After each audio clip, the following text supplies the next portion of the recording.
किसी भी लोक कल्याणकारी राज्य में सरकार का पहला दायित्व क्या होता है? यही कि अपने राज्य को भयमुक्त करना और नागरिकों में यह विश्वास जगाना कि राज्य में कानून का राज सर्वोपरि है। लेकिन यूपी में भले ही मुख्यमंत्री योगी आदित्यनाथ को बीजेपी नेता और उनके कार्यकर्ता और उनके प्रशंसक एक सख्त प्रशासक के रूप में प्रचारित करते रहे हैं, उनके समर्थक दावा करते रहे हैं कि योगी सरकार ने अपने कार्यकाल में प्रदेश की कानून व्यवस्था को पटरी पर ला दिया है। लेकिन उन्हीं के रिजीम में मेरठ के कपसाड़ गांव की वारदात उन दावों की कलई खोलती है। साथ ही पिछले 14 साल में बेटी बचाओ बेटी पढ़ाओ के जिस नारे का ढोल सबसे ज्यादा पीटा गया, उस पर भी सवाल खड़े होते हैं।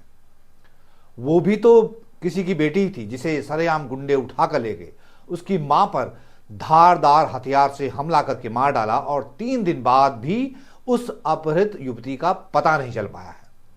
घटना मेरठ जिले के कपसाड़ गांव की है और पीड़ित परिवार तक बाकी लोग न पहुंच पाए, इसके लिए क्या किया गया पता है? 20 इंस्पेक्टर, 150 दरोगा समेत 50,000 से ज्यादा पुलिसकर्मियों को तैनात करना पड़ा है।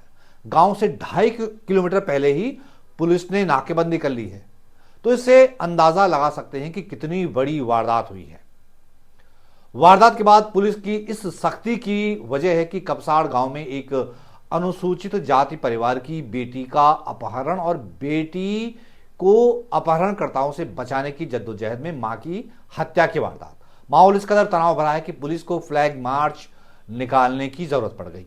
ये बृहस्पतिवार यानी 8 जनवरी की घटना है। अनुसूचित जाति परिवार की सुनीता अपनी बेटी रूबी के साथ खेत की ओर जा रही थी। आरोप है कि कपसाड़ गांव के ही पारस, सोम, सुनील और उनके साथियों ने सुनीता पर फरसे से वार कर दिया और उनकी बेटी रूबी का अपहरण करके फरार हो गए। रूबी की इसी साल अप्रैल महीने में शादी होने वाली है।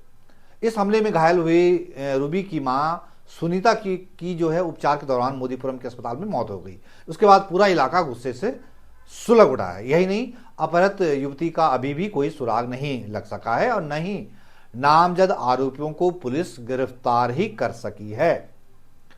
शुक्रवार को दिन भर युवती की मां सुनीता का शव लेकर परिवार घर में ही बैठा रहा। परिजनों ने 2 टूक कह दी कि जब तक बेटी नहीं वापस आएगी वे सुनीता का अंतिम संस्कार नहीं करेंगे। हालांकि बाद में परिवार को सरकार की तरफ से 10 लाख रुपए का चेक दिया गया। परिवार के एक सदस्य को शस्त्र लाइसेंस दिलाने का भरोसा दिया गया है। इसके अलावा सुरक्षा के लिए गांव में पुलिस बल की बड़ी संख्या में तैनाती का भरोसा दिया गया है। इस आश्वासन के बाद रात करीब 7:45 बजे सुनीता का अंतिम संस्कार हो सका और बेटे नरसी ने उनको मुखाग्नि दी।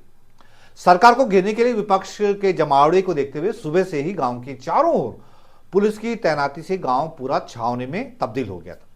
गांव की सीमा से 2.5 किलोमीटर पहले ही बैरिकेडिंग कर दी गई है, नाकेबंदी कर दी गई है। एसएसपी हुए, एसपी देहात हुए, एसपी ट्रैफिक हुए, 4 सीओ, 20 इंस्पेक्टर, 150 दरोगा समेत 500 से ज्यादा पुलिसकर्मी गांव में तैनात। आरएएफ की टीम भी मुस्तैद दिखाई दी है। पुलिस ने गांव की घेराबंदी कर दी है। गांव के बिगड़ते हालात को देखते हुए पुलिस को फ्लैग मार्च निकालना पड़ा है। तो यूपी में कानून व्यवस्था का यह हाल है और सरकार डंका पीट रही है कि योगी जी ने सब ठीक कर दिया है। अगर सब ठीक कर दिया है तो फिर बदमाशों का इतना दुस्साहस कैसे हुआ कि किसी की बेटी को सरेआम उठाकर ले गए, उसकी मां पर फरसे से वार करके उसे मार दिया? क्या इस वारदात से यह पता नहीं चल रहा है कि यूपी में कानून व्यवस्था के हाल कितने बुरे हैं? आप इस पर क्या सोचते हैं? वीडियो के कमेंट बॉक्स में जरूर अपनी राय दीजिएगा। इस वीडियो को शेयर कीजिएगा दूसरों तक और द फेडरल देश के यूट्यूब चैनल को सब्सक्राइब भी जरूर कर लीजिएगा। तो इस वीडियो में इतना ही। जल्द एक नई वीडियो के साथ हाजिर होते हैं। तब तक के लिए नमस्कार।